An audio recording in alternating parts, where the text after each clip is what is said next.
It's time to change my motorcycle tire. This method used to work pretty good, but ever since I got a truck, it's a little too high. I either need a longer pole, a bigger bead breaker block, that's hard to say, or this, the Pittsburgh motorcycle tire change stand with bead breaker.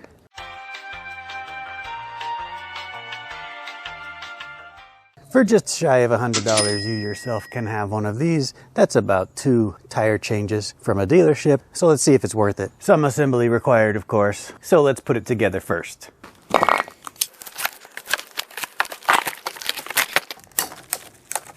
Couple of zip ties. Here's your bead breaker lever. Threaded thing.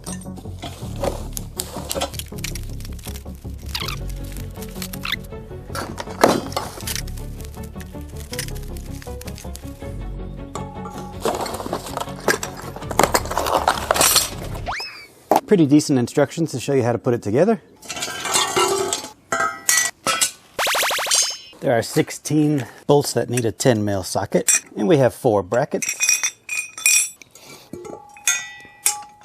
All of them come pre-threaded, which is nice, I suppose. But it is going to take some time to get them all apart.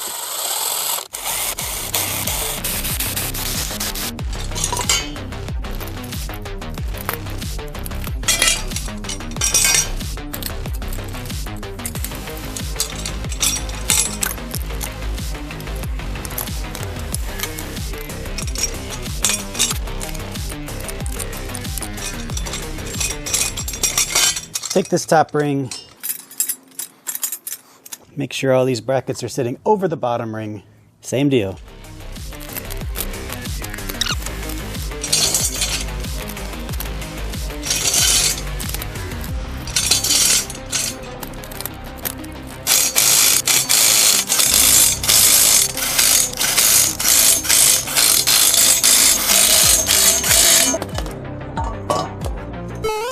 There we go, base is secure.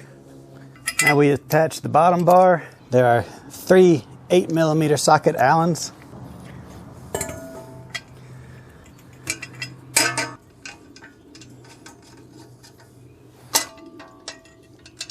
Those go into some riv nuts.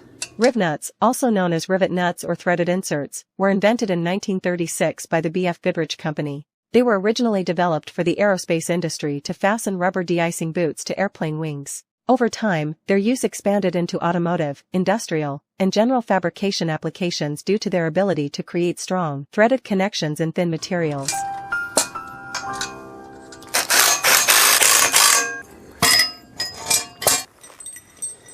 Then you unthread the nuts on the center bar and attach it there. These are both 15/16 size.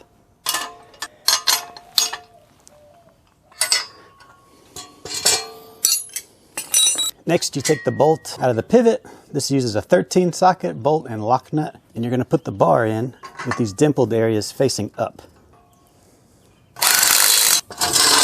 It is a lock nut, so you don't want it to go too tight. You want this to be able to move up and down. This big pin goes in this hole, and I don't really know why. And your bead breaker wedge slides over your bar, and you lock it down into those divots from earlier. It's time to see if it works. You're gonna lift up the bar, take this wing nut off, washer.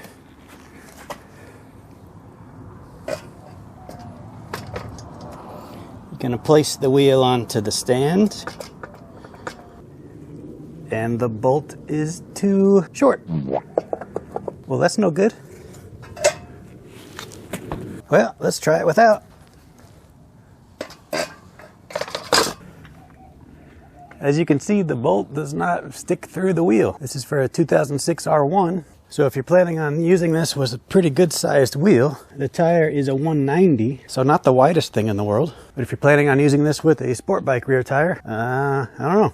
Let's see. The center bolt isn't going to work. So in order to keep it from tilting, I'll just have to stand on it like I was doing on the truck.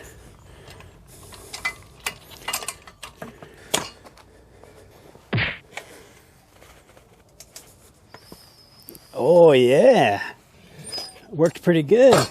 Get some soap.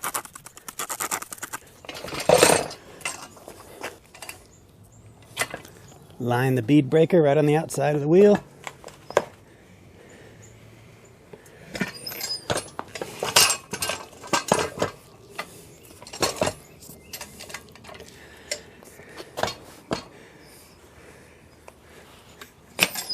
And that bead is broken. All right, let's flip it over and see how it does. This way I could use the wing nut because the drive side is a little bit taller than the non-drive side, but it's probably going to be faster, honestly, to just do it this way. More soap. Line the bead breaker wedge up. Step on the tire.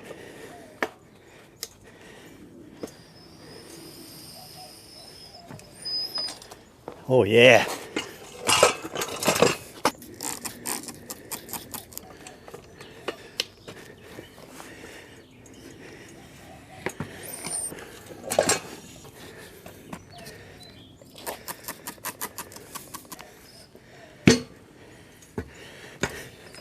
And that bead is broke. Based on that result, I'd say this is well worth it. It took a few minutes to break the bead. Took a few minutes to build. I still don't know what this pin is for. Not one clue. As a tire changer, I'd say it did its job. You can use it on all kinds of sizes of wheels. Just be aware, like we found, this stud in the center was not long enough to do both sides, just the non-drive. But you didn't even really need it. This guy slid over. Maybe think about putting a towel down on this edge if you don't want to scratch your wheels up. These guys do slide, and they're pretty hard plastic. Overall, I think it's a win. My only real complaint is what to do with it after you're done. It doesn't really store well. But that's a problem for another day. If you have any questions about the Pittsburgh motorcycle tire change stand with Bead Breaker, feel free to leave a comment down below. And as always, thank you for watching.